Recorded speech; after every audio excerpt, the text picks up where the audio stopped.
Kung ganito ba naman kaganda, ka-aesthetic, katibay at space saver ang iyong mabibili, ay mapapasana all ka na lang talaga dahil sa halagang 1,000 plus lang yan ay mabibili mo na ang ganitong kaganda at ka-quality na kitchen dish rack. Imagine sa halagang 1,000 plus lang, ang laki ng pa-discount ni Cedar, grabe ba? Original price nga niyan ay 3,800 pero dahil mabait ang Cedar, nagbigay na lang siya ngayon ng 1,000 plus.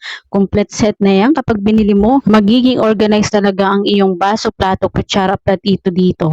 At kung nakatira ka sa isang apartment ay space saver na rin ito. Kompleto na siya. May lagayan ng mga baso, platito, kutsara. Meron na rin siyang drain tray sa baba. O di ba itatapon mo lang yung tubig dyan. Magnetic na nga rin yung kanyang mga pintuan kaya kahit ipabarag mo yan, ipabagsak mo yan ay hindi masisira. Automatic mamamagnet yan. Hindi siya kinakalawang at higit sa lahat gawang metal kaya masasabi natin na matibay. Pag dumating nga ito sa inyo ay kailangan mo lang siyang i-assemble. Madali lang naman siyang ma-assemble dahil may kasamang manual. Hindi na nga maalikabukan ang iyong mga baso, plato dyan at ganun din hindi rin mapapasok ng daga at ipis. May lagayan na siyang knife, may lagayan na siyang kutsara at kompleto na sa loob. Wala ka nang hahanapin pa. Marami ka pang pwedeng ipatong sa itaas at sa ibaba. O siya, bumili ka na dahil malaki ang pa-discount ni Cedar. Kung ako sa'yo, bumili ka na habang marami pa tayong stocks.